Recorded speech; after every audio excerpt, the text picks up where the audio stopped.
Hello, everybody. This is Keion Henderson, and welcome to another episode of Take Action with Keion. You know, last week we had a very, in my opinion, touchy, deep, but necessary conversation.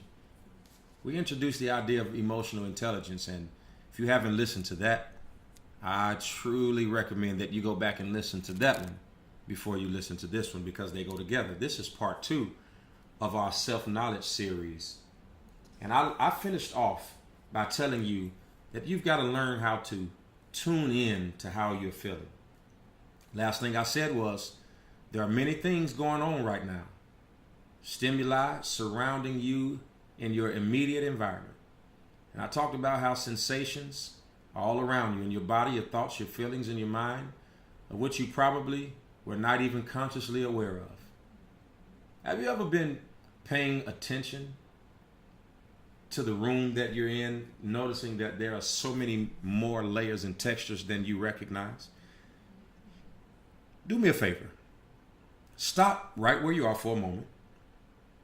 If you're not driving or watching your children, I want you to close your eyes. If you are driving, do this later. Close your eyes. And when you reflect, I want you to reflect on the following questions. What is the temperature in the room? How does it smell? What are you sitting on? Is it comfortable? Do you have any aches and pains in your body? Are your muscles tight, or are they relaxed? Is your stomach pleasantly full, or is it painfully empty? What thoughts have been occupying your mind in the last 5 minutes? Where has that taken you outside of the room? See, becoming aware and understanding your feelings starts with understanding what's around you and what's inside of you. The self-awareness exercise that we just went through is intended to make you think about how many triggers there are for your feelings, thoughts, and perceptions. See, self-awareness is more than just paying attention thoroughly. It is changing how you pay attention. I wish my mom would have heard that. She would have said, Keion, I tried to teach you that many years ago. It's not that you pay attention, it's how you pay attention. Most people would say that they pay attention to things around them, and of course we do. If only to get things done that we need to do, we pay attention to things that are around us, and usually we perceive things through a sort of tunnel vision, though. I'm guilty. If we have been chronically unhappy, for instance, we tend to see things through the prism of pain. And with a particular problem in mind, anything that doesn't immediately seem relevant drops out of our field of vision. And I believe that real awareness asks you to turn a switch on, focusing on what's going on inside of you at this very moment. It means suspending judgment for a time and putting your goal in the back seat while you describe what is actually going on rather than what you think should be happening. I want you to know that there will always probably be a gulf between what you want to happen and what is actually happening. And if you're waiting on the perfect moment to feel good, my friends, you're going to be waiting for the rest of your life. Sometimes you have to feel fear and do it anyway. Sometimes you have to feel sick and fight through it. I'm not talking about the kind of sickness where emergency help is imminent. And sometimes you have to fight through 100-degree temperature. Sometimes you have to fight through 4 hours of sleep. Sometimes you have to grab yourself by the bootstraps and say, you know what? If I get it done today, I'll have time to take off for tomorrow. You see, real awareness will ask you to turn on the switch. I told you it means suspending judgment for a time and putting your goals in the back seat and describe what is actually going on rather than what you think should be happening. You got to be open-minded. And being open means turning off the switch that really is marked in red highlight, autopilot. We talked about that last week. That's where we tend to operate for long periods of time. And this really gives us more vivid senses of our situation and helps us to notice that the clues which tell us about how others are feeling, are reacting to us, it tells us, you know what? I had something to do with that. So you experience things that you may never have noticed when you tune in and dial in. When you become more aware of your reactions, you become more appropriate for the moment. See, mindfulness can transform the way you understand situations and give you many more options of how to react to them. What I'm trying to get you to see, and what I had to learn myself, is that no matter what's going on, probably 9 out of 10 times, you had another option. You got to have accurate self-assessment, which involves knowing your strengths and weaknesses and limitations. You got to be open to what is happening around you. You got to value feedback from other people. I know this won't be a popular podcast, and maybe it will be, because I believe that this is the key to the next level. But most people don't want keys. They just want combinations. Having a sense of humor and perspective, you got to have that. The capacity to reflect and learn from other people's experience. And guess what? The great big C word, being open to change. In the last section that we talked about, we talked about how to identify and be effective, if I should say, by risking the operation of our autopilot mechanism. We talked about self-awareness helps us to operate in a conscious and non-judgmental state. But we also need to limit autopilot behavior for another reason. And I want to share that with you right now, because doing this opens up the way for you to experience something that you may not be aware of before. You see, our reactions are often based on significant events and interactions of our past. And one thing that I know at 36 years old, that our past models have shaped our behaviors. There's no way around that. Your past shapes how you feel. Your past shapes what options you take. Your past determines what well you draw from. Your past shows you how to deal with situations. Your past even determines how you deal with new situations, because you could have a new situation, but if you have an old paradigm, you will deal with the new thing the way you dealt with the old thing. I often like to say that the way you do anything is the way you do everything, and that's a true statement. See, mindfulness and being aware of what is going on around you helps you to stop. It helps you to stop from going into autopilot so quick, and it opens you up for new possibilities. Is it not possible that there is another way to think about what you currently think about? Is it possible that there is another way to react? Is it possible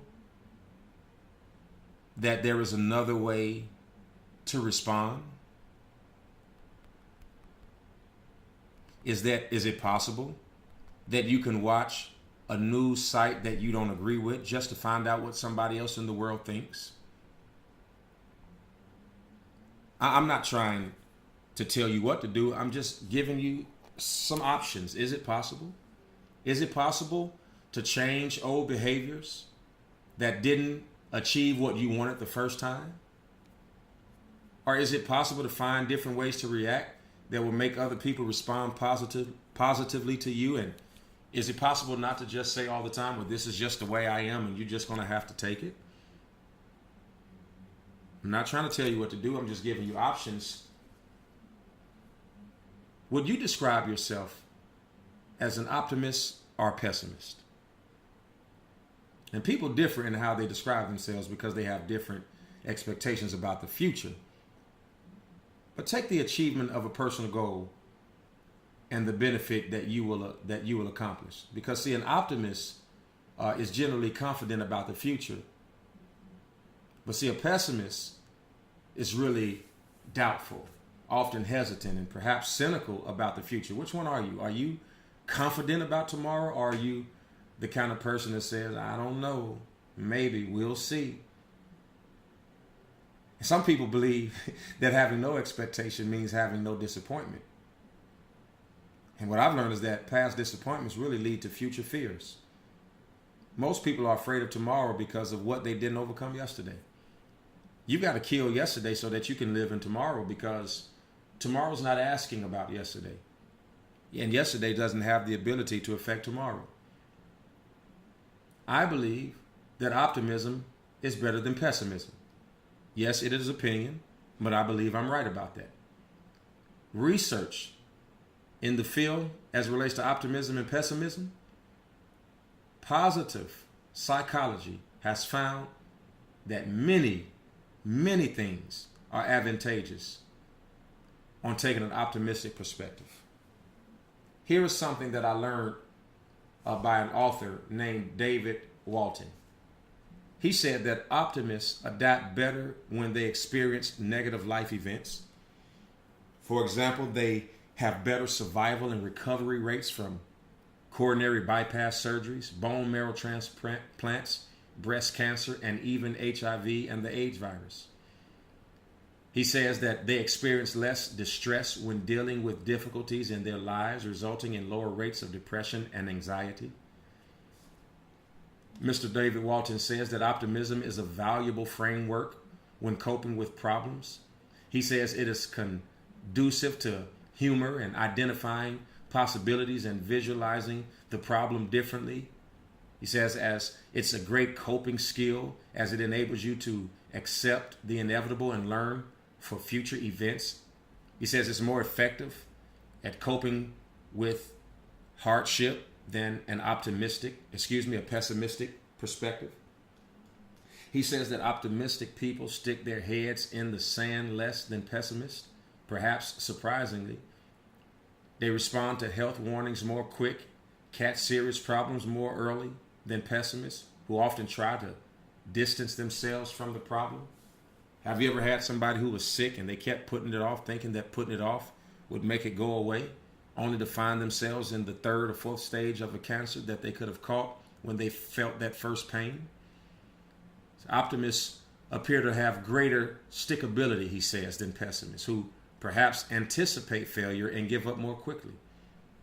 Lastly, he says optimists assume that things are going to be more flexible, and they are flexible in their responses.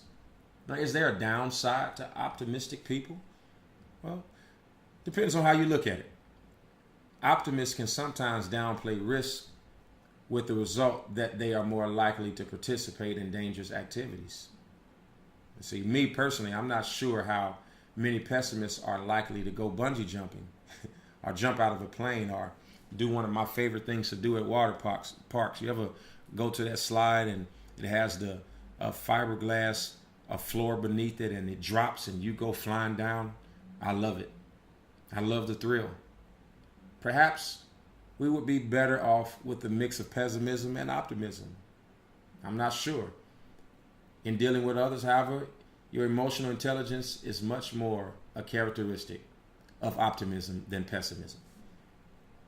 Now, there are, in my assumption, a number of strategies to counter a pessimistic thinking style.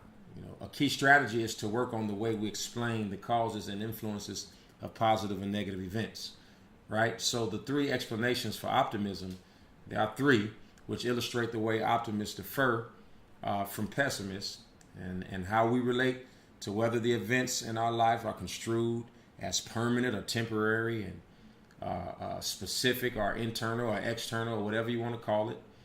But here's a few examples of different outlooks that optimism can generate. Number one, setbacks can be seen by low optimism people as permanent, all pervasive, and personal. You ever saw or seen people who just take everything personal?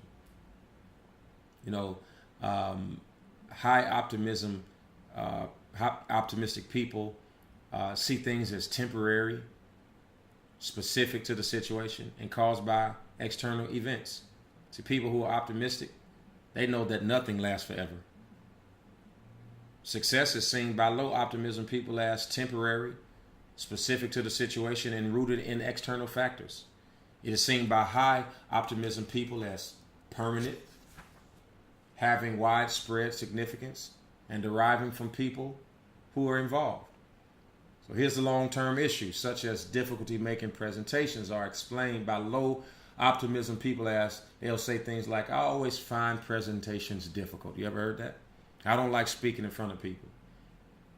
They are explained by high optimism people as, I sometimes find presentations a bit tough, but I can get through it. You see the difference? I dislike handling awkward situations. That's the pessimist. The optimist, I didn't handle that situation well, but the next time I'll do better. Pessimist, this is an easy product to sell. Optimistic people, I've really been putting in the extra effort. You see, there's a difference in our perspective and how we speak. Positive psychologist Martin, and I hope that I'm saying the name right, is Shilgman. He argues that we can acquire learned optimism, mitigating the negative impact of a more pessimistic attitude by challenging the way we think about things. He goes on to say that he believes that psychology should explore strengths as well as weaknesses. Having worked extensively with depressed patients, he says, who had acquired what he believed as learned helplessness, he went on to develop his concept of learned optimism. I was amazed when I read the words learned helplessness. Does that term strike a chord with you? Have you ever come across a mindset that would make you challenge your own pessimistic thinking? That perhaps you learned to be negative? You learned to be lazy? You learned not to trust people? That maybe the person can be trusted, but somewhere in your life you learned this helplessness. And if you would just indulge me for something that you think negatively about at this moment, can I ask you, what evidence is there for your negative behavior and thoughts? Is that pessimistic thinking related to what just happened or past events? And really, here's the next question. Have things changed now? Can you find an alternative explanation or other evidence for the situation? Even if there is no positive explanation, does it even really matter if there is one? What are the implications if you argue and you are right? What's the prize? What will you win? Who will you damage? And if you can't find an optimistic explanation for the cause, which perspective would you be more helpful for your mood? Just some questions. Optimism, ladies and gentlemen, involves accurate self-awareness and the ability to take control over your own anxieties, over your own rejection, over your own frustration, over your own insecurities, and to manage your interactions with people in a way which lessens stress rather than succumbs to it. Pessimistic people are less likely to have these characteristics. And guess what? Unlike optimists, they also tend to see causes as widespread or even universal, permanent, and often resulting from internal weakness. I challenge you to look in the mirror and to begin to speak to yourself and to boost that self-confidence and that self-esteem. I want you to hold a high opinion of yourself. I want you to know that every time you open your mouth, somebody is listening. And I want you to know that you have much to say. I don't want you comparing yourself to other people. I don't want you to put yourself down. There may be someone listening to me that's overweight, and the way you deal with being overweight is that you often make it the topic of discussion before somebody else says anything. I want you to stop it.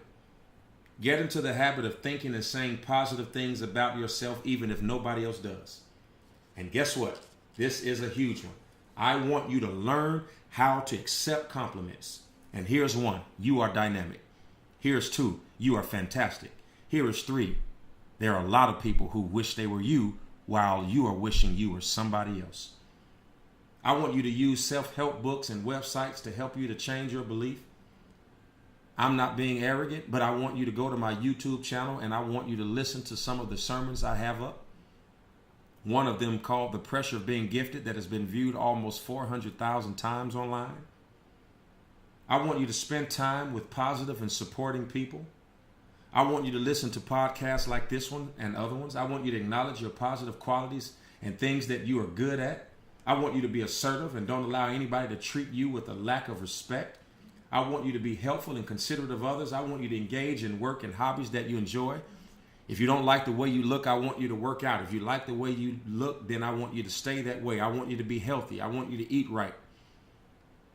Be not deceived, Ephesians 6 and 7. God is not mocked. Whatever man sows, that shall he also reap. That's not just a biblical scripture that has something to do with finances. Whatever you put in the earth is what you will get back. I want you to have a purpose and a direction. I want you to have strong emotions about yourself. I don't want you arrogant, but I want you confident. And I believe that if you act purposefully, then you can achieve anything you put your mind to. I believe if you learn to express your emotions and learn to control your moods, I believe that you can go higher than you ever thought you could go. I believe that you're honest with yourself and you have positive experiences and emotions, you are likely to have better relationships. And I believe when you have better relationships, others will think well of you. And I want you to expect to be accepted by other people. And I want you to expect positive things. And I want you to aspire to higher heights. And I don't want you to be afraid of others' reactions to you. And I want you to work harder than everybody else. And I want you to demand higher standards. And I want you to feel comfortable around talented people. And I don't want you to feel that you're less than because somebody else is great. Whenever you're in the room with somebody great, instead of feeling less than, I want you to say, I'm great, because greatness does not run in packs. It runs alone. And whenever you find greatness, you ought to be excited. It is as rare as a lion running across another lion in the open Serengeti. I want you to be comfortable with defending yourself against negative comments around other people. I want you to expect rejection. I want you to overcome disapproval. I want you to raise up your expectations, and I want you to thrive in the midst of negativity. I want you to be sensitive, but I don't want you to be overly sensitive. I want you to scrutinize, but I don't want you to overly scrutinize yourself. I want you to work hard, but I don't want you to work dumb. I want you to work smart. I don't want you to be more demanding of people than you are of yourself. I don't want you threatened easily. I don't want you under the influence of people who want to use you and misuse you. I don't want you to fit in. I don't want you to be general. I want you to filter out that which should not be. I want you to discount non-positive comments. I want you to excuse yourself from being out of balance and bring balance back into your life. And I don't want you jumping to conclusions. I want you to manage your problems. I don't want you to be judgmental. I don't want you to be stereotypical. I want you to stand out. And all of this will help you to relieve yourself from stress, because stress is the enemy of your joy. So I want you to get yourself together, because you've got too much to do. As the old church person would say, I'm too blessed to be stressed. This has been another episode of Take Action with Keion. This one you need to do today. I'll see you next week. Friends and colleagues, it's time to take action and subscribe to this podcast. Follow Keion Henderson on social media at Pastor Keion. Visit the website daily for lifestyle, leadership, and learning at KeionHenderson.com. Until next time, keep leading, keep learning, and keep doing life.